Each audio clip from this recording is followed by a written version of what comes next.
আসসালামু আলাইকুম। আমি প্রশ্নটা করছি একজন বন্ধুর পক্ষ থেকে। ও একজন হিন্দু, ওর নাম হচ্ছে সচিন, আর ও পেশায় একজন অভিনেতা।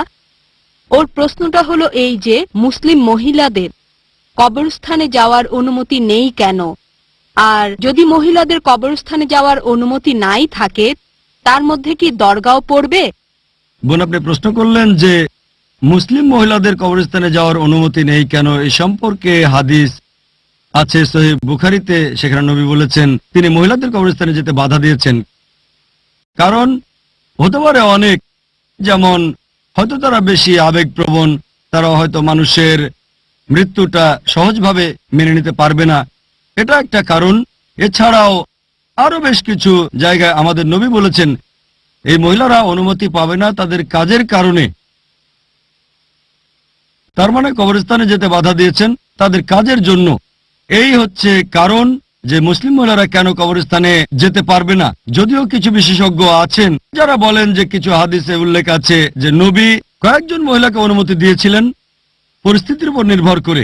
এখন আপনার প্রশ্নের ব্যাপারে যদি বলতে হয় যে কবরস্থান সম্পর্কে, আমাদের নবী মুহাম্মদ সাল্লাল্লাহু আলাইহি ওয়াসাল্লাম বলেছেন যে তোমাদের উচিত কবরস্থানে যাওয়া যাতে আখিরাতের কথা তোমাদের মনে পড়ে। আপনার তখন মনে পড়বে যে একদিন আপনাকেও মরে যেতে হবে, আর কারো কবরে গেলে তার জন্য প্রার্থনা করবেন, তার কাছে বা তার মাধ্যমে নয়। আশা করি উত্তরটা পেয়েছেন। হ্যাঁ ভাই, প্রথমে আপনার নাম আর পেশা, তারপর প্রশ্ন। আমার নাম কেদার, আরে আমার বন্ধু নাজিশ।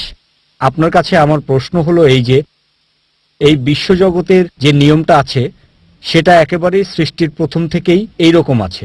বিশ্বজগৎ সৃষ্টির সময় থেকে নিয়মগুলো একই রকম আছে। এখন ঈশ্বরের কি বিশ্বজগতের এই নিয়মগুলো বদলানোর কোনো ক্ষমতা আছে নাকি ক্ষমতা নেই? ঈশ্বর কেন বিশ্বজগতের এই নিয়ম কানুনগুলো কখনো বদলাননি? ঈশ্বরের যদি এই নিয়মগুলো বদলানোর ক্ষমতা না থাকে তাহলে তাকে ঈশ্বর বলবো কেন? ভাই, খুব সুন্দর প্রশ্ন করেছেন যে বিশ্বজগতের যে নিয়ম সেটা সৃষ্টির প্রথম থেকে একই রকম আছে। এখন ঈশ্বরের এই নিয়ম বদলানোর ক্ষমতা আছে কি না, যদি না থাকে তাকে ঈশ্বর বলবো কেন? আমি আপনার সঙ্গে একমত। এখন এটা ঈশ্বর চান যে তিনি কিছু বদলাবেন না, সেই কারণে তিনি কিছু বদলাননি, তিনি আপনার কথা মতো চলবেন না। এখন আল্লাহ চান যে তিনি কিছু বদলাবেন না, আপনি চাচ্ছেন তিনি যেন বদলান, আল্লাহ আপনাকে মানবেন কেন? যদি আল্লাহ চান সহজে বদলে দিতে পারেন, কিন্তু আল্লাহ কোরআনে বলেছেন সূরা রুম অধ্যায় নম্বর 30 আয়াত নম্বর 30 যে প্রাকৃতিক নিয়ম অনুসরণ করো, এটাই আল্লাহর আইন। তিনি চাইলেই বদলাতে পারেন, কিন্তু তিনি বদলাতে চান না, এটা তার ইচ্ছা। এখন ধরেন আপনাকে বললাম যে আল্লাহ চাইলে সূর্যকে পূর্ব দিকে ওঠাতে পারেন আর পশ্চিম দিকে ডোবাতে পারেন। এখানে চ্যালেঞ্জ হচ্ছে যে আপনি কি সূর্যকে পশ্চিমে উঠিয়ে পূর্ব দিকে ডোবাতে পারবেন? উত্তরটা হচ্ছে না। তবে কিয়ামতের দিনে, কিয়ামতের অন্যতম একটা চিহ্ন হচ্ছে সেদিন সূর্য পশ্চিম দিকে উঠবে। এটা দেখাতে যে আল্লাহ চাইলেই করতে পারেন। শেষ বিচারের দিনে, কিয়ামতের দিনে এটা ঘটবে। তখন কিভাবে ঘটবে আল্লাহ জানেন। কোরআন পরিষ্কার ভাবে বলছে সূরা ফাতির অধ্যায় নম্বর 35 আয়াত নম্বর 1 যে নিশ্চয়ই আল্লাহ সর্ববিষয়ে সর্বশক্তিমান, তিনি সবকিছু নিয়ন্ত্রণ করতে পারেন। তবে আল্লাহ সেগুলোই করেন যেগুলো তিনি চান, আর যে কাজ ভালো। আশা করি উত্তরটা পেয়েছেন। ধন্যবাদ। Welcome to TaqwaAudio.com. TaqwaAudio.com. It is Ramadan.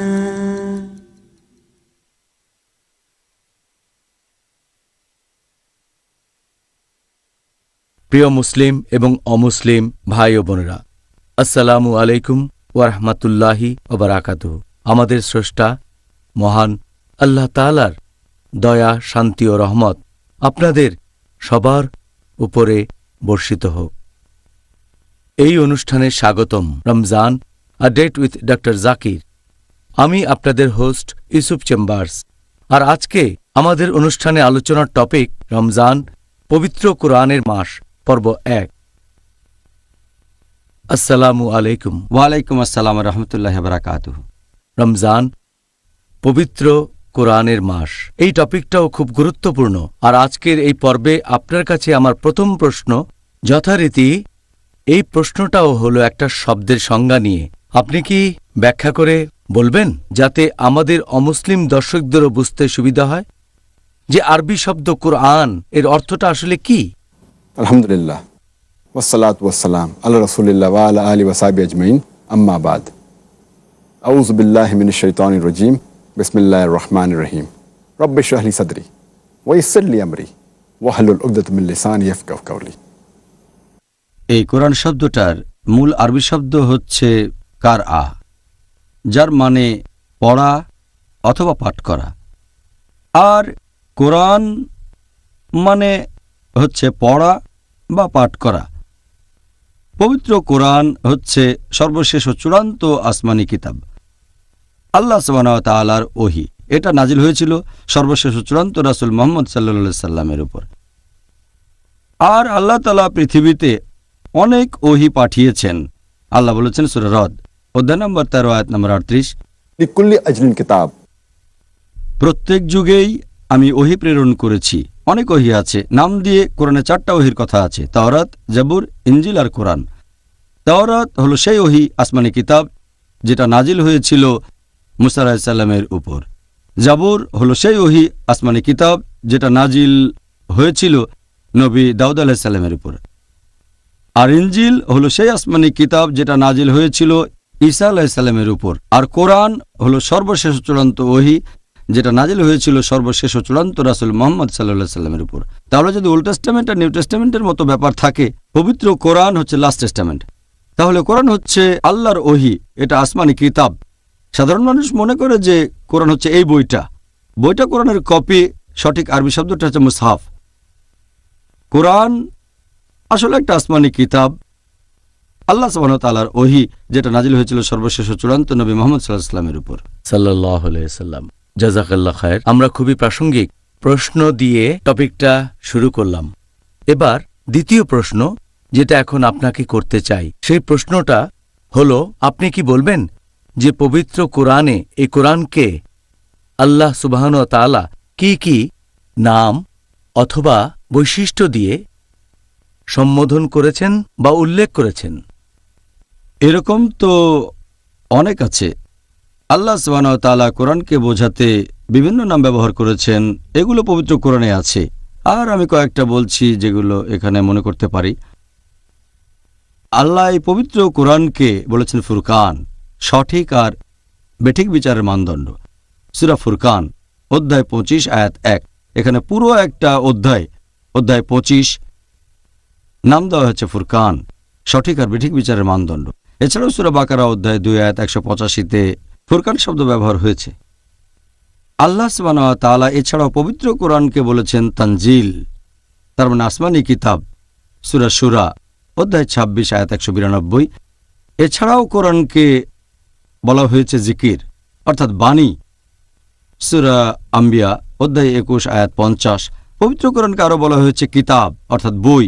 কিতাবের একটা মানে বই, এছাড়াও হতে পারে ওহী আসমানি কিতাব। সূরা ইউসুফ অধ্যায় 12 আয়াত 1। পবিত্র কোরআনকে বলা হয়েছে নূর অর্থাৎ আলো, আছে সূরা নিসা অধ্যায় 4 আয়াত 174।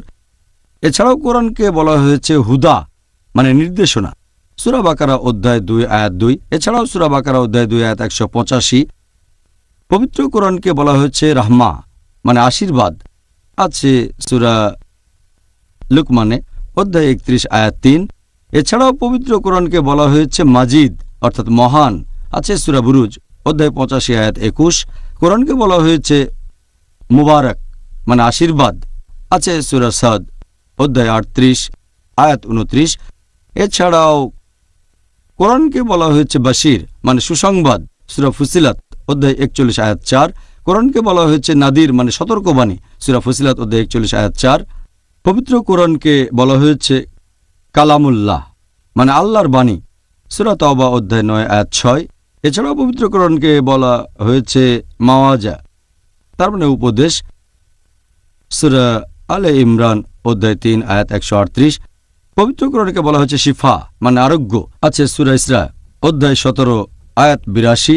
এছাড়াও পবিত্র কোরআনকে বলা হয়েছে মুবিন মানে যেটা সহজবোধ্য, আছে সূরা ইউসুফে অধ্যায় 12 আয়াত 1।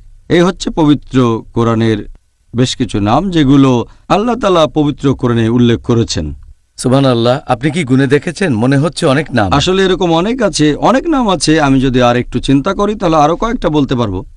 আর এই সবগুলো নামই নির্দেশ করছে পবিত্র কোরআনকে। সুবহানাল্লাহ। আলহামদুলিল্লাহ। ডক্টর জাকির, এবারে পবিত্র রমজান মাসের প্রেক্ষাপট থেকে আপনাকে প্রশ্ন করি, পবিত্র কোরআনের সাথে এই রহমতের মাস রমজানের সম্পর্কটা আসলে কি? পবিত্র কোরআনের সাথে এই রমজান মাসের একটা বিশেষ সম্পর্ক আছে। আল্লাহ কোরআনে বলেছেন সূরা বাকারা অধ্যায় নম্বর 2 আয়াত নম্বর 185, শাহরু রমজান আল্লাযী উনজিলা ফীহিল কুরআন হুদাল লিন-নাস ওয়া বায়িনাতি মিনাল হুদা ওয়াল ফুরকান। অর্থাৎ এই রমজান মাসে পবিত্র কোরআন নাজিল হয়েছে সমগ্র মানবজাতির পথের দিশারি রূপে, সৎপথের স্পষ্ট নিদর্শন ও সত্য মিথ্যার পার্থক্যকারী রূপে। সুতরাং তোমাদের মধ্যে যারা এই মাস পাবে তারা রোজা রাখবে। তাহলে এই রমজান মাসে আমাদের পবিত্র কোরআন নাজিল হয়েছিল পুরো মানবজাতির পথের দিশারি হিসেবে। আর আমাদের প্রিয় নবী মুহাম্মদ সাল্লাল্লাহু আলাইহি ওয়াসাল্লাম বলেছেন, এটা আছে সহিহ বুখারীতে খণ্ড নম্বর 1 বুক অব রেভেলেশন হাদিস নম্বর 6, যে ফেরেশতা জিবরাইল রমজান মাসের প্রত্যেক রাতেই নবীর কাছে আসতেন এবং তাকে কোরআন পড়ে শোনাতেন আর পড়াতেন। তাহলে এটা বিশেষ মাস যে ফেরেশতা জিবরাইল তিনি রমজান মাসের প্রত্যেক রাতে আসতেন আর নবীকে এই কোরআন পড়াতেন। এই মাসে পবিত্র কোরআন নাজিল হয়েছিল পুরো মানবজাতির পথের দিশারি হিসেবে। আলহামদুলিল্লাহ। সেজন্য রমজানকে বলা হয় পবিত্র কোরআনের মাস। এই মাসটা সব মানুষের জন্যই গুরুত্বপূর্ণ, শুধু মুসলিমদের জন্য না। ডক্টর জাকির, আপনি কি পিস টিভির দর্শকদের এই সর্বশেষ ও চূড়ান্ত কিতাব পবিত্র কোরআন পড়ার নিয়মকানুন সম্পর্কে কিছু বলবেন? পবিত্র কোরআন পাঠ করার বেশ কিছু নিয়মকানুন আছে। 1 নম্বর হচ্ছে, যখন কোরআন পাঠ করবেন এটা হবে শুধুমাত্র আল্লাহ তাআলার জন্য, শুধু তার রহমতের আশায়। 2 নম্বর, এটা হলে ভালো যে কোরআন পাঠ করার সময় আপনি থাকবেন ওযু করা অবস্থায়। 3 নম্বর, যে জায়গায় কোরআন রেখে পাঠ করছেন সেটা পরিষ্কার হবে। 4 নম্বর, সময়টা হবে খুব ভালো সময়। 5 নম্বর, এটা করলে ভালো হয় যদি কিবলার দিকে মুখ করে কোরআন পাঠ করেন, করলে ভালো তবে আবশ্যক না। 6 নম্বর, আপনার নিয়ত আর আপনার মনোযোগটা থাকবে কোরআনের প্রতি, কোরআন পাঠ করার দিকে মনোযোগ দেবেন। 7 নম্বর, পাঠ করবেন তার তিল অনুযায়ী, ধীরে সুর করে পড়বেন। 8 নম্বর, তাজউইদ সঠিক হতে হবে, মাখারিজ উচ্চারণ হবে সুন্দর। 9 নম্বর, কোরআন পড়বেন বিনয়ের সাথে। যখন পবিত্র কোরআন পাঠ করবেন সেটা করবেন বিনয় আর নম্রতার সাথে। 10 নম্বর, যখন কোরআন পাঠ করবেন তেলাওয়াত করবেন তখন যদি কোরআনের কোনো আয়াতে আল্লাহ তাআলার ক্রোধ অথবা আল্লাহ তাআলার শাস্তি সম্পর্কে বলা হয়, আমরা আল্লাহর কাছে আশ্রয় চাইব। আর যদি কোনো আয়াতে বলা হয় আল্লাহর রহমত এবং বেহেশতের কথা, তখন আল্লাহ সুবহানাহু ওয়া তাআলার কাছে তার রহমত চাইবেন, তার দয়া চাইবেন।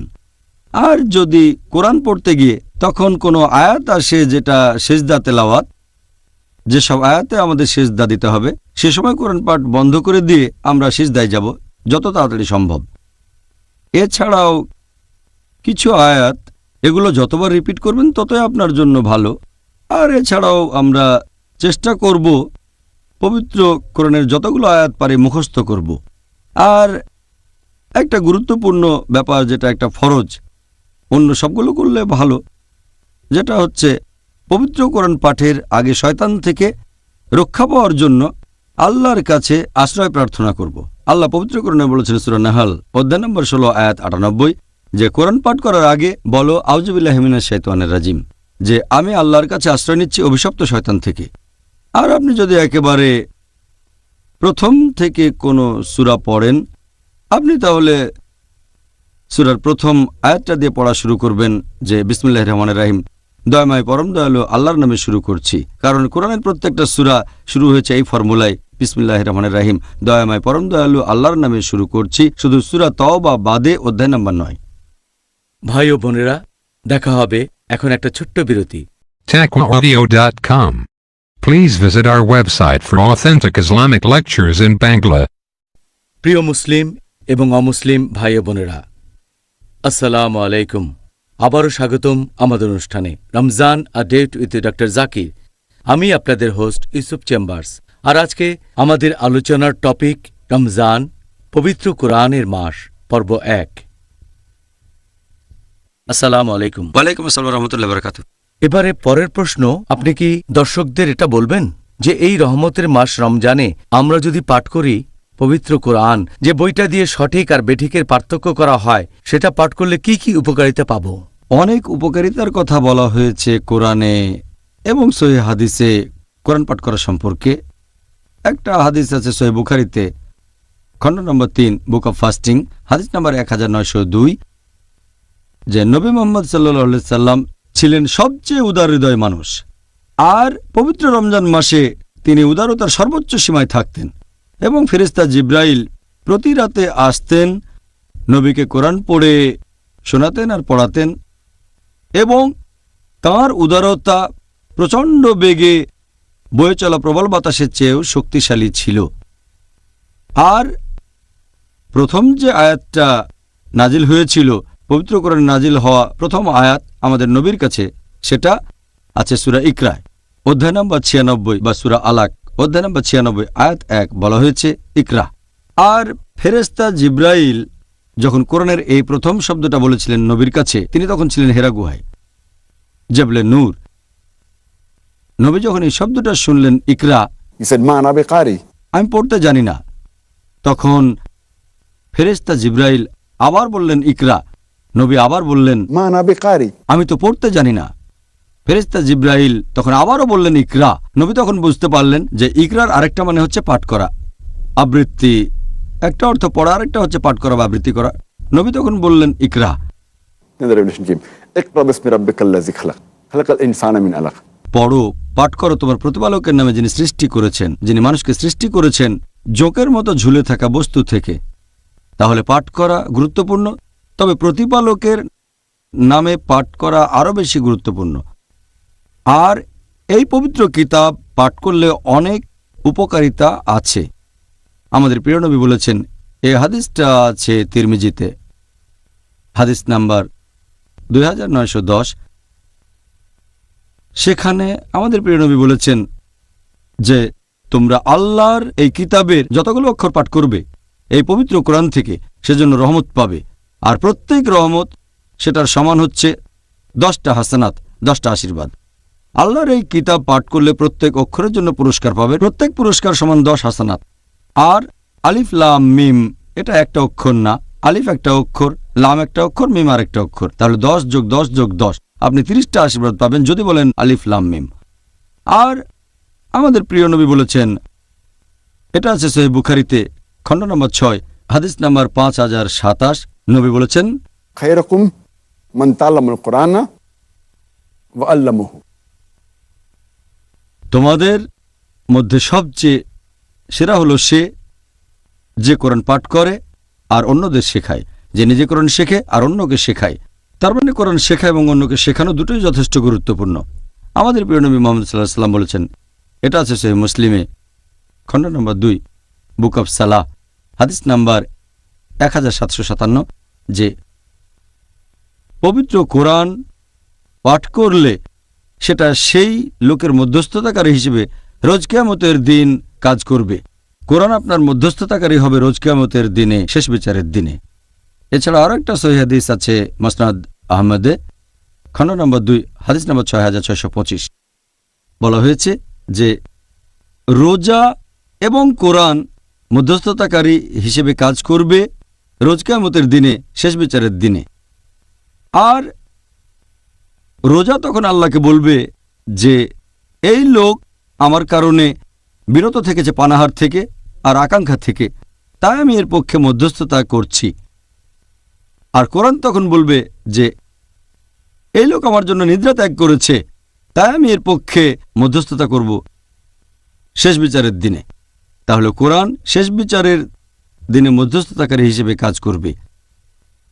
পবিত্র কোরআনের সূরা আবাসা অধ্যায় নম্বর 80 আয়াত 34 থেকে 37 বলা হয়েছে যে সেই দিন, রোজ কিয়ামতের দিন, তার মানে শেষ বিচারের দিনে, সেই দিন মানুষ পলায়ন করবে তার ভাই হতে।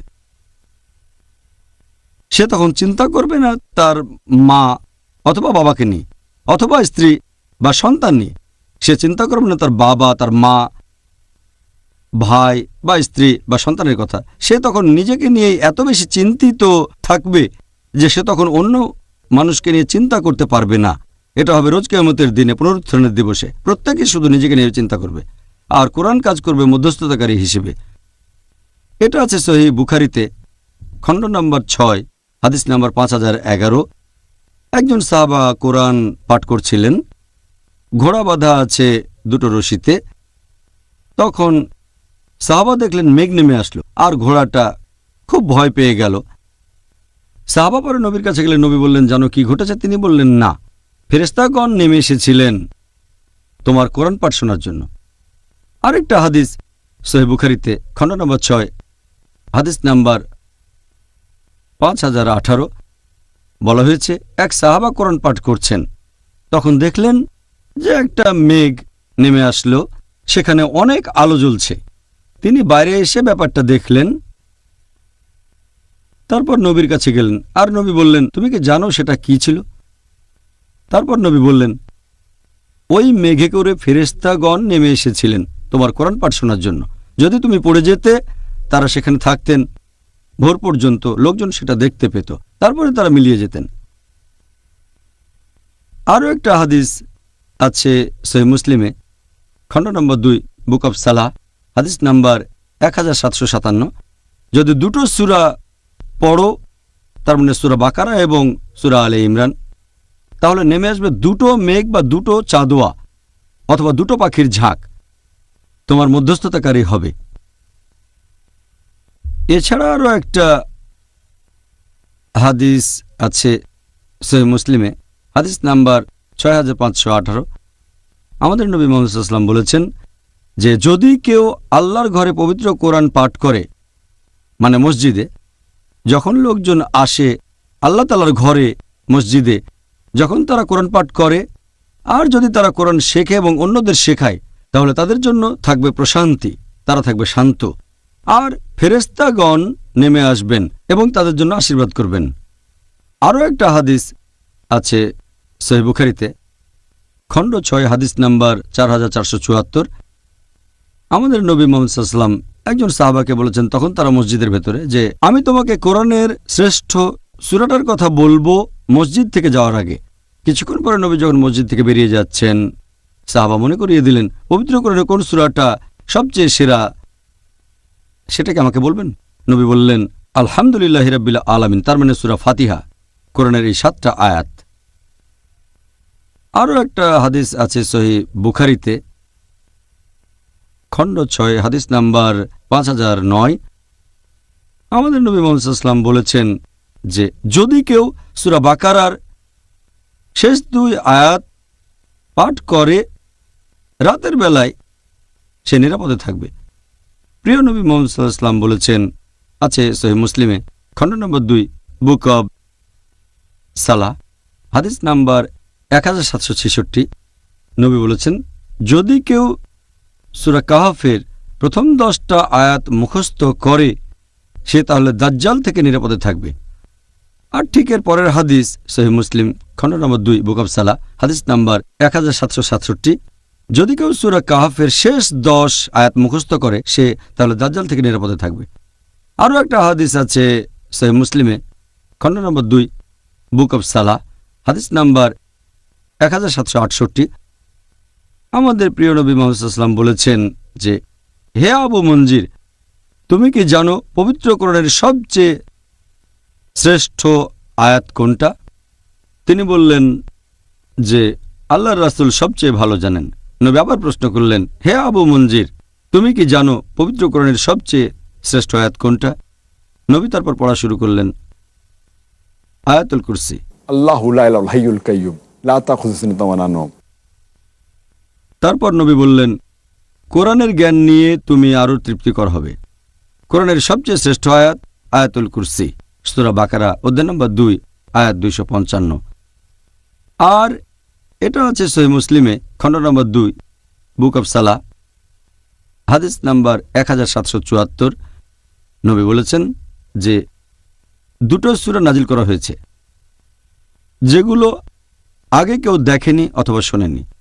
আর সূরা দুটো হচ্ছে সূরা ফালাক এবং সূরা নাস। আমি আশ্রয় চাচ্ছি উষার স্রষ্টার কাছে। কুল আউযু বিরাব্বিল ফালাক, আর কুল আউযু বিরাব্বিন নাস। বলো আমি আশ্রয় চাচ্ছি মানুষের প্রতিপালকের কাছে। এই দুটো সূরা হচ্ছে মুআদাতাইন, আর আপনাকে রক্ষা করবে শয়তান থেকে। এই হচ্ছে পবিত্র কোরআন পড়া বা পাঠ করার কিছু উপকারিতা। এছাড়াও পবিত্র কোরআনে আরো অনেক আয়াত আছে, অনেক সহিহ হাদিস আছে যেখানে কোরআন পাঠের উপকারিতার কথা বলা হয়েছে। আলহামদুলিল্লাহ। আলহামদুলিল্লাহ। ভাই ও বোনেরা, দেখা হবে এখন একটা ছোট্ট বিরতি। আসসালামু আলাইকুম। TaqwaAudio.com. Please visit our website for authentic Islamic lectures in Bangla.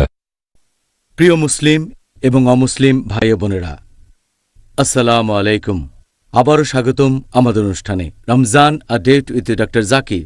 আমি আপনাদের হোস্ট ইউসুফ চেম্বার্স। আর আজকে আমাদের আলোচনার টপিক রমজান, পবিত্র কোরআনের মাস, পর্ব 1। আসসালামু আলাইকুম। ওয়ালাইকুম আসসালাম ওয়া রাহমাতুল্লাহি ওয়া বারাকাতুহু। এটা পুরোপুরি সত্যি যে পুরো পৃথিবী জুড়ে মানুষ সবচেয়ে বেশি যে বইটা পড়ে সেটা হচ্ছে এই পবিত্র কোরআন। আলহামদুলিল্লাহ, আলহামদুলিল্লাহ। পৃথিবী জুড়ে অনেক মানুষ পবিত্র কোরআন পাঠ করেন, আর তাদের বেশিরভাগই আরব নন। দুর্ভাগ্যজনকভাবে অনেকেই এই আরবি ভাষা আসলে বুঝতেই পারেন না বেশিরভাগ কথাই। তাহলে তারা কোরআন পাঠ করছেন কিছু না বুঝেই। অনেক জায়গায় দেখা যায়। এখন আমরা মুসলিম ভাই বোনদের কিভাবে উৎসাহিত করব যাতে তারা কোরআন পড়বেন অর্থ বুঝে, যাতে করে তারা কোরআন পাঠ করার উপকারিতা আরও বেশি পরিমাণে গ্রহণ করতে পারে। আপনি ঠিকই বলেছেন যে পবিত্র কোরআনের অনেক উপকারিতা এক নাগাড়ে বলে যেতে পারবো। কোরআনের অনেক উপকারিতা আছে, কয়েকশো হবে। পবিত্র কোরআন হচ্ছে পৃথিবীর সবচেয়ে পজিটিভ বই। এটা মানবতার ঘোষণাপত্র। এটা হচ্ছে দয়া এবং জ্ঞানের ঝর্ণাধারা।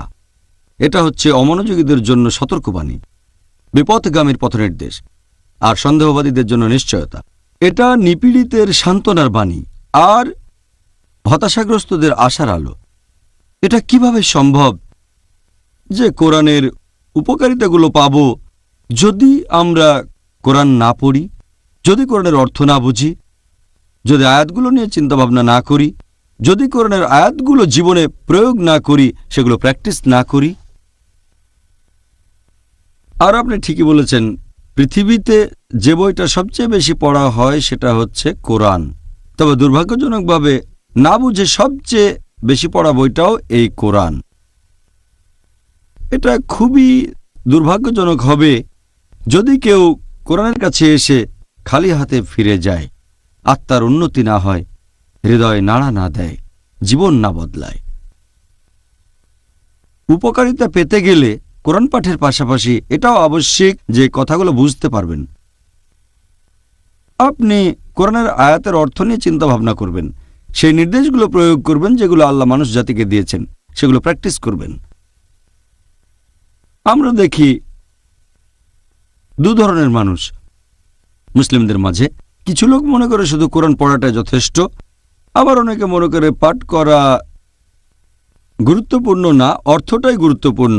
আল্লাহ পবিত্র কোরআনে বলেছেন সূরা নিসা অধ্যায় নম্বর 4 আয়াত নম্বর 171, লা তাগলু ফি দীনিকুম।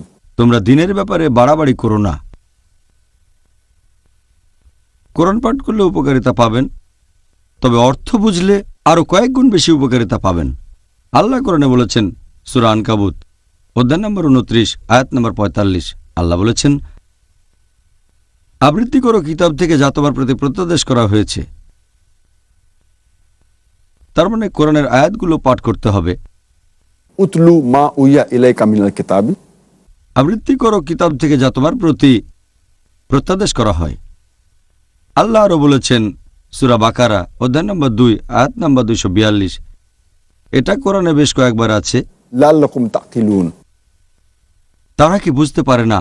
তার মানে এই বইয়ের কথা আপনি বুঝতে পারবেন।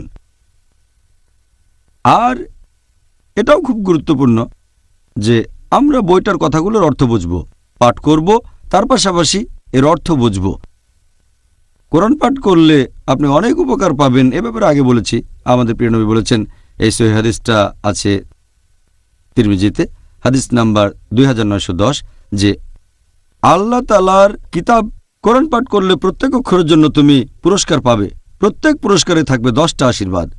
আর আলিফ লাম মিম একটা অক্ষর না, আলিফ একটা অক্ষর, লাম একটা অক্ষর, মিম আরেকটা অক্ষর। যদি বলেন আলিফ লাম মিম, তাহলে পাবেন 10 10 10 30 সওয়াব। তাহলে কোরআন পাঠের সওয়াব পাবেন। কোরআন পাঠ করলে আপনি আশীর্বাদ পাবেন। তবে এটা আগেও বলেছি, এটা যথেষ্ট নয় যে শুধুমাত্র কোরআন পাঠ করবেন।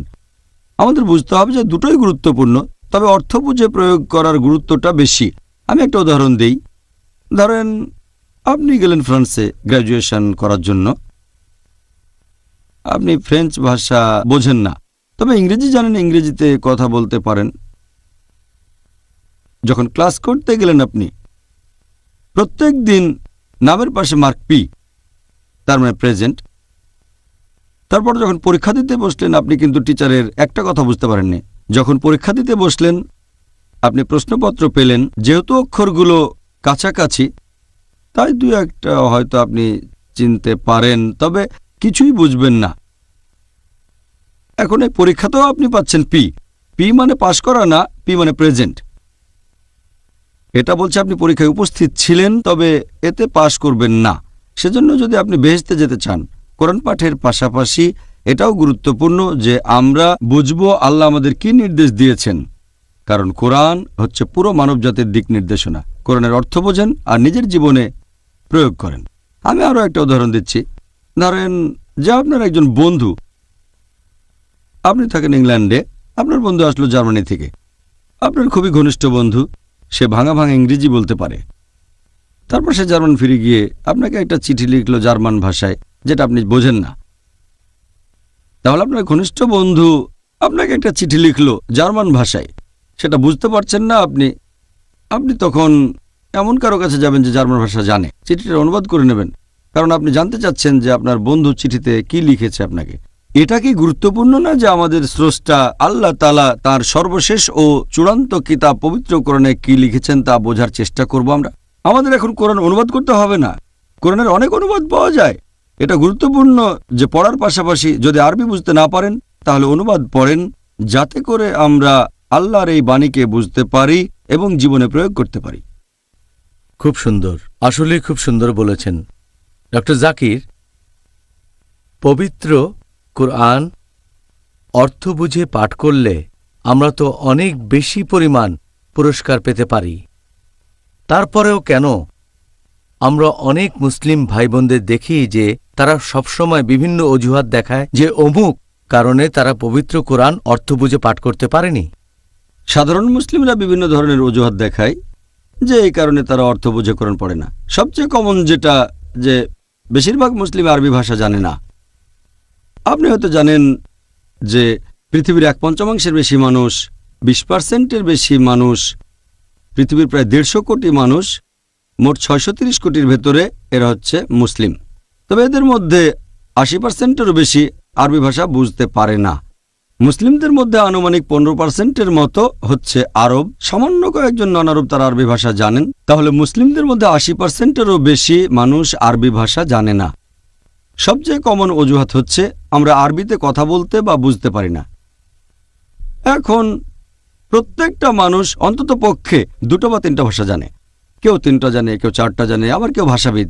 তবে যখন কোনো শিশু জন্মায় সে তখন কোনো ভাষাই জানে না, তবে সে তার মায়ের ভাষা শেখে পরিবারের সবার সাথে কথা বলার জন্য। সে তার নিজের এলাকার ভাষা শেখে যাতে কথা বলতে পারে বন্ধুদের সাথে। সেই ভাষা শেখে যে ভাষায় লেখাপড়া করে। প্রত্যেক মানুষ অন্ততপক্ষে 2 বা 3টা ভাষা জানে।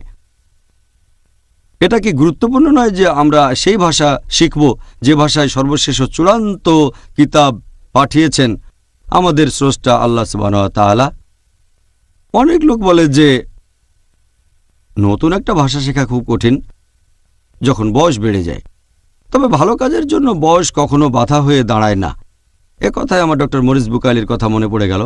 ডক্টর মরিস বুকাইলি একজন ফ্রেঞ্চ, তাকে দেওয়া হয়েছিল ফ্রেঞ্চ একাডেমি অ্যাওয়ার্ড মেডিসিনের ক্ষেত্রে। তিনি পরীক্ষা করেছিলেন একটা মমি ফারাও মেরনেফটা, তার সমাধি ছিল ভ্যালি অফ কিংসে।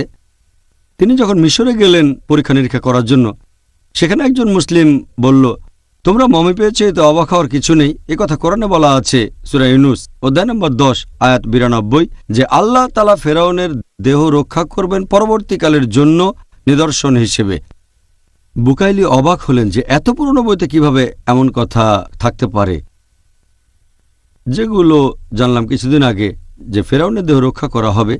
এরপরে তিনি পবিত্র কোরআনের অনুবাদ পড়লেন, আর কোরআনের অনুবাদ পড়ে তিনি এতটাই মুগ্ধ হলেন যে সরাসরি আরবিতে পবিত্র কোরআন পড়তে চাইলেন। তারপর আরবি ভাষা শিখলেন তিনি। তখন তার বয়স 50। চিন্তা করেন, একজন অমুসলিম আরবি ভাষা শিখছেন যাতে কোরআন বুঝতে পারেন ভালোভাবে। তারপর তিনি একটা বই লিখলেন, বাইবেল, কোরআন ও বিজ্ঞান। খুব বিখ্যাত একটা বই। বয়স কখনো বাধা হয় না নতুন কোনো ভাষা শেখার ক্ষেত্রে। তবে এটাও সত্যি যে সবার আগ্রহ ডক্টর মরিস বুকাইলির মতো তীব্র না। আব্দুল মজিদ দরিয়াবাদীর মত অনুযায়ী তিনি বলেছেন, যে বইটা অনুবাদ করা সবচেয়ে কঠিন সেটা হচ্ছে কোরআন। এই বই অনুবাদ করা সবচেয়ে কঠিন, কারণ পবিত্র কোরআনের ভাষা এটা খুব বিশুদ্ধ, অতিক্রম করা যায় না, ধরাছোঁয়ার বাইরে, সবার উপরে।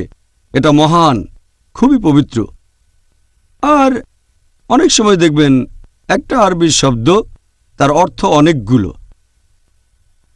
পবিত্র কোরআনের একটা আয়াত হয়তো অনেকভাবেই সেটার বিভিন্ন অর্থ করা যায়। সাধারণ মানুষ পড়লে এক দৃষ্টিভঙ্গি, বিজ্ঞানী দেখবে আরেক দৃষ্টিভঙ্গিতে। এখন এটাই হলো পবিত্র কোরআনের সৌন্দর্য।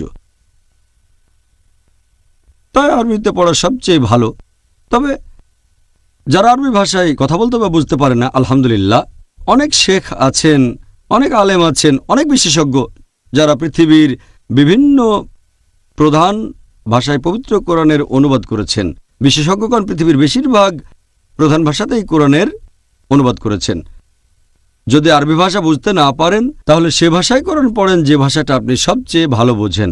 যদি ইংরেজি ভালো বোঝেন ইংরেজি অনুবাদ পড়েন, যদি ফ্রেঞ্চ বোঝেন তাহলে ফ্রেঞ্চ পড়েন, জার্মান বুঝলে জার্মান পড়েন, বাংলা বুঝলে বাংলাতে পড়েন। সেই ভাষাতেই পড়েন যেটা সবচেয়ে ভালো বোঝেন। এটা গুরুত্বপূর্ণ যে সেই ভাষায় কোরআন পড়ব যেটা সবচেয়ে ভালো বুঝি। এটা কোনো অজুহাত না যে আরবি জানি না, সে ভাষায় পড়েন যেটা ভালো বোঝেন। আর আলহামদুলিল্লাহ পৃথিবীর বেশিরভাগ প্রধান ভাষায় আমরা পবিত্র কোরআনের অনুবাদ এখন পড়তে পারি। পবিত্র কোরআনের অনুবাদ পৃথিবীর বেশিরভাগ প্রধান ভাষাতে পাওয়া যাবে। এছাড়াও মুসলিমরা আরও অনেক অজুহাত দেয় যে তারা ব্যবসার কাজে ব্যস্ত থাকে, চাকরিতে অথবা লেখাপড়ায়, তাই পবিত্র কোরআনের অনুবাদ পড়তে পারে না। আমাদের অনেকেই হয়তো স্কুলে যায় অথবা ভার্সিটিতে যায় বা কলেজে। আমরা এই স্কুল কলেজে বা ভার্সিটিতে অনেক বছর কাটাই, আর আমরা সেখানে বিভিন্ন ধরনের বই পড়ি আর মুখস্থ করি, কিন্তু পবিত্র কোরআন পড়ার মতো সময় নেই। কোরআন পড়তে কতখানি সময় লাগবে আপনার? যদি আপনি কোরআনের অনুবাদ পড়েন আর একটু দ্রুত পড়েন তাহলে পুরো কোরআন পড়তে মাত্র কয়েকটা দিন লাগবে। যদি আপনি প্রতিদিন কোরআনের এক পারা পড়েন তাহলে সময় লাগবে 1 মাস। তারপরও অজুহাত দেখায় হাতে সময় নেই। আপনি একটা সার্টিফিকেট পাবেন স্কুল অথবা কলেজ থেকে, সেটা দিয়ে এই দুনিয়ায় কাজ হতে পারে নাও পারে। অনেক মানুষ আছে যারা গ্র্যাজুয়েট কিন্তু বেকার। আর তারপর আখিরাতে যদি এই শিক্ষা আপনাকে আল্লাহর কাছাকাছি না নিয়ে যায় সেটা তাহলে আখিরাতে মূল্যহীন। পবিত্র কোরআন বলছে সূরা বাকারা অধ্যায় নম্বর 2 আয়াত 1 ও 2, আলিফ লাম মিম যালিকাল কিতাবু লা রাইবা ফিহি, যে আলিফ লাম মিম এটা সেই কিতাব, কোনো সন্দেহ নেই। আর এটা তাদের জন্য পথনির্দেশ যারা ঈমান আনে। এখানে নিশ্চিত করে বলা হয়েছে এটা আমাদের জন্য পথনির্দেশ, সাহায্য করবে এই দুনিয়ায়, এছাড়া সাহায্য করবে আখিরাতে। তাই মুসলিমদের জন্য এটা দরকার যে অর্থ বুঝে কোরআন পড়বে। আরবি না জানলে সেই ভাষায় পড়েন যেটা সবচেয়ে ভালো জানেন। আচ্ছা, তাহলে কোনো অজুহাত দেখানো যাবে না। ভাই ও বোনেরা, দেখা হবে এখন একটা ছোট্ট বিরতি। আসসালামু আলাইকুম। TechWaudio.com. Please visit our website for authentic Islamic lectures in Bangla. প্রিয় মুসলিম এবং অমুসলিম ভাই ও বোনেরা, আসসালামু আলাইকুম। আবারও স্বাগতম আমাদের অনুষ্ঠানে Ramzan a date with doctor Zakir. আমি আপনাদের হোস্ট ইউসুফ চেম্বার্স। আর আজকে আমাদের আলোচনার টপিক রমজান, পবিত্র কোরআনের মাস, পর্ব 1। আসসালামু আলাইকুম। ওয়ালাইকুম আসসালাম রহমতুল্লাহ বরকাত।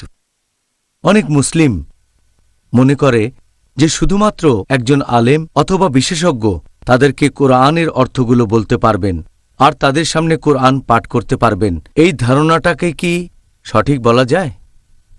আল্লাহ পবিত্র কোরআনে বলেছেন সূরা কামার অধ্যায় নম্বর 54, সব মিলিয়ে মোট 4 বার বলা হয়েছে এই একই সূরায়, সূরা কামার অধ্যায় নম্বর 54, আয়াত নম্বর 17, আয়াত নম্বর 22, আয়াত নম্বর 32, এছাড়াও আয়াত নম্বর 40। ওয়ালাকাদ ইয়াসসারনাল কুরআনা লিযিকরি ফাহাল মিন মুদ্দাকির। আমি কোরআনকে সহজ করে দিয়েছি উপদেশ গ্রহণের জন্য, অতএব উপদেশ গ্রহণকারী কি কেউ আছে? এখানে পবিত্র কোরআন বলছে এটা বোঝা সহজ আমাদের জন্য। আবার কিছু লোক বলে কোরআন শুধু বিশেষজ্ঞদের জন্য। কথাটা পরস্পর বিরোধী। তাদের কথা বিশ্বাস করবেন নাকি আল্লাহ সুবহানাহু ওয়া তাআলার কথা বিশ্বাস করবেন? আল্লাহ পবিত্র কোরআনে বলেছেন সূরা হিজর অধ্যায় নম্বর 15, আয়াত নম্বর 1, আলিফ লাম র। এগুলো আসমানি কিতাবের আয়াত যা সবকিছু পরিষ্কার করে। তার মানে এতে সবকিছু স্পষ্ট হয়, এতে করে একজন মানুষ সহজে বুঝতে পারে। তবে একই সময়ে আল্লাহ কোরআনে আরো বলেছেন সূরা নাহাল অধ্যায় নম্বর 16, আয়াত নম্বর 43, এছাড়াও সূরা আম্বিয়া অধ্যায় নম্বর 21, আয়াত নম্বর 7, ফাসআলু আহলা যিকরি ইন কুনতুম লা তা'লামুন। যদি না জানো তাহলে জ্ঞানীদের জিজ্ঞেস করো যে সম্পর্কে জানে। না জানলে জ্ঞানীদেরকে জিজ্ঞেস করো, একজন আলেমকে জিজ্ঞেস করো। তাহলে যদি কোরআন পড়েন আর কোরআন পড়ার সময় যদি কোনো কিছু বুঝতে আপনার সমস্যা হয়, জিজ্ঞেস করেন তাকে যিনি বিশেষজ্ঞ, জিজ্ঞেস করেন আলেমকে। যদি কোরআন বিজ্ঞান নিয়ে কথা বলে আর আপনার যদি বুঝতে কোনো সমস্যা হয়, তাহলে কার কাছে যাবেন? যাবেন মুচির কাছে নাকি নাপিতের কাছে? যাবেন একজন বিজ্ঞানীর কাছে। যদি কোরআন মেডিসিন নিয়ে কথা বলে, যাবেন একজন ডাক্তারের কাছে। তারপর বোঝার চেষ্টা করবেন কোরআনের এই কথার অর্থ কি। একইভাবে যদি জানতে চান নজুলে কোরআনের বিশেষ কিছু আয়াতের অর্থ, তাহলে যাবেন একজন আলেমের কাছে যিনি পড়েছেন দারুল উলুমে হয়তো 7 বছর বা 14 বছর। তিনি এই ব্যাপারে একজন বিশেষজ্ঞ। কোরআন বলছে যদি না জানো, যদি সন্দেহ থাকে, জিজ্ঞেস করো তাকে যে এই ব্যাপারে জানে। তাহলে কোরআন এসেছে পুরো মানবজাতির জন্য, সাধারণ মানুষের জন্য, পাশাপাশি বিশেষজ্ঞদের জন্য। তবে কোরআন পড়ার সময় যদি কিছু বুঝতে অসুবিধা হয় তাহলে জ্ঞানীদেরকে জিজ্ঞেস করেন। এতে একটা ঘটনা মনে পড়ে গেল, অনেক বছর আগের কথা, 70 দশকের শেষের বা 80 প্রথম দিকে বেশ কয়েকজন আরব তারা কোরআনের এই আয়াত মেনে চলে যে যদি না জানো এমন কাউকে জিজ্ঞেস করো যে জানে। তারা পবিত্র কোরআনের সেই আয়াতগুলো নিল আর সেই সহিহ হাদিস যেগুলো কথা বলছে ভ্রূণবিদ্যা নিয়ে, তারপর এগুলো সব দেখালো তারা প্রফেসর কিতমুরকে। আর সেই সময়ে 70-এর শেষ বা 80 প্রথম দিকে প্রফেসর কিতমুর পৃথিবীর মধ্যে ভ্রূণবিদ্যার উপরে সবচেয়ে সেরা বিশেষজ্ঞদের একজন। তিনি তখন ডিপার্টমেন্ট অব অ্যানাটমির বিভাগীয় প্রধান ছিলেন কানাডার ইউনিভার্সিটি অব টরন্টোতে। তাকে যখন দেখানো হলো কোরআনের আয়াতগুলো, সাথে ইংরেজি অনুবাদও ছিল, তখন এই ব্যাপারে তার মতামত জানতে চাওয়া হলো। তিনি বললেন কোরআনে ভ্রূণবিদ্যার উপরে যেসব কথাগুলো বলা হয়েছে তার বেশিরভাগই আধুনিক বিজ্ঞানের সাথে পুরোপুরি মিলে যায়, আর এগুলো আমরা জেনেছি কিছুদিন আগে। তবে এখানে কিছু আয়াত আছে এগুলোকে আমি সঠিক বলতে পারছি না, আবার বেঠিকও বলতে পারছি না, কারণ আমি নিজে এই সম্পর্কে জানি না। এরকম দুটো আয়াত হচ্ছে কোরআনে নাজিল হওয়া প্রথম আয়াতগুলো, সূরা ইকরা বা সূরা আলাক অধ্যায় নম্বর 96 আয়াত 1 ও 2 বলা হয়েছে ইকরা বিসমি রাব্বিকাল্লাযী খালাক খালাকাল ইনসানা মিন আলাক। পড়ো, পাঠ করো, ঘোষণা করো তোমার প্রতিপালকের নামে যিনি সৃষ্টি করেছেন মানুষকে ঝোঁকের মতো ঝুলে থাকা একটা বস্তু থেকে। আরবি শব্দ আলাকা মানে যেটা ঝুলে থাকে, আরেকটা অর্থ ঝোঁকের মতো বস্তু। প্রফেসর কিতমুর বললেন আমি এটা জানি না যে ভ্রূণের প্রাথমিক অবস্থা কেমন থাকে। ভ্রূণ মানে মানব সন্তান যখন প্রাথমিক অবস্থায় মায়ের গর্ভে থাকে। ভ্রূণবিদ্যা হচ্ছে মানুষ জন্মানোর সেই বিদ্যা নিয়ে চর্চা। তিনি বললেন আমি জানি না প্রাথমিক অবস্থায় মানব ভ্রূণ একটা জোকের মতো দেখায় কিনা। তিনি পরীক্ষাগারে গেলেন আর খুব শক্তিশালী মাইক্রোস্কোপ দিয়ে ভ্রূণের আকৃতি পর্যবেক্ষণ করে দেখলেন, একটা জোকের ছবির সাথে মিলিয়ে দেখলেন। তিনি এই দুটোর হুবহু সাদৃশ্য দেখে অবাক হলেন। তারপরে কোরআনের আয়াত আর সহিহ হাদিস দেখার পরে তিনি বললেন যে সেখানে তাকে অনেক প্রশ্ন করা হয়েছিল, ৮০টারও বেশি প্রশ্ন করা হয়েছিল। তিনি তখন বললেন, এই প্রশ্নগুলো যদি আমাকে করা হতো ৩০ বছর আগে, ৮০ প্রথম দিকের কথা, তাহলে আমি অর্ধেকের বেশি প্রশ্নের উত্তর দিতে পারতাম না। ভ্রূণবিদ্যা হচ্ছে মেডিসিনের একটা শাখা যেটা উন্নত হয়েছে কিছুদিন আগে। আর তিনি বললেন যে তার এটা মানতে কোনো রকম আপত্তি নেই যে এই বই হচ্ছে আল্লাহ সুবহানাহু ওয়া তাআলার বাণী, মহান সৃষ্টিকর্তার বাণী, আর নবী মুহাম্মদ সাল্লাল্লাহু আলাইহি সাল্লাম হলেন এই সৃষ্টিকর্তা প্রেরিত রাসূল। তিনি পরে এই ব্যাপারে আরও তথ্য জানালেন। তারপর লিখলেন একটা নতুন বই, দ্য ডেভেলপিং হিউম্যান, যেটা আমি নিজেও পড়েছি যখন মেডিকেল কলেজে ছাত্র ছিলাম ফার্স্ট ইয়ারে। সাবজেক্ট ছিল অ্যানাটমি। বইটা ৩য় এডিশন। সেটা সেই বছরে একজন রচয়িতার লেখা শ্রেষ্ঠ মেডিকেল বই হিসেবে পুরস্কারও পেল। আমি আরও একটা উদাহরণ দিচ্ছি। আপনি যদি কোনো মেশিন কেনেন, সেটার সাথে পাবেন একটা ইনস্ট্রাকশন ম্যানুয়াল। মেশিন যত জটিল হবে, ইনস্ট্রাকশন ম্যানুয়ালও তত জরুরি হবে। যদি আপনি খুব জটিল কোনো মেশিন কেনেন, যেমন কম্পিউটার, যে মেশিনটা বোঝা কঠিন, সেটার ইনস্ট্রাকশন ম্যানুয়ালটাও জরুরি। যদি আপনি মানুষকে একটা মেশিন বলে ধরে নেন, তাহলে আমাদের মানতে হবে এই মানুষ হচ্ছে পৃথিবীর সবচেয়ে জটিল মেশিন। এখন এই মেশিনের কি একটা ইনস্ট্রাকশন ম্যানুয়াল দরকার হয় না? তাই আমার মতে পবিত্র কোরআন মানবজাতির সর্বশেষ ও চূড়ান্ত ইনস্ট্রাকশন ম্যানুয়াল। মানুষের জন্য বিভিন্ন আদেশ নিষেধ, সেগুলোই কোরআনে লেখা আছে। আমার মনে পড়ে গেল, একজন নবাব ছিলেন হায়দ্রাবাদে। নবাব মানে একজন জমিদার, খুব বড় লোক, ধনী। তখন ভারতে প্রথমবারের মতো মোটর গাড়ি আসা শুরু হয়ে গেছে। লোকে তখন গাড়ি চালাতে জানতো না, তাই গাড়ি কিনলে কোম্পানি সাথে একজন ড্রাইভারও দিয়ে দিত। এই বড় লোক জমিদার হায়দ্রাবাদের নবাব একটা নতুন গাড়ি কিনলেন। তখন কোম্পানি সেই গাড়ির সাথে একজন ড্রাইভারও দিয়ে দিল। একদিন সকালে নবাব তার ড্রাইভারকে বললেন, আমি চাই আমার স্ত্রী বেগম সাহেবা ঘুরতে যাবে, তুমি গাড়িটা রেডি করো।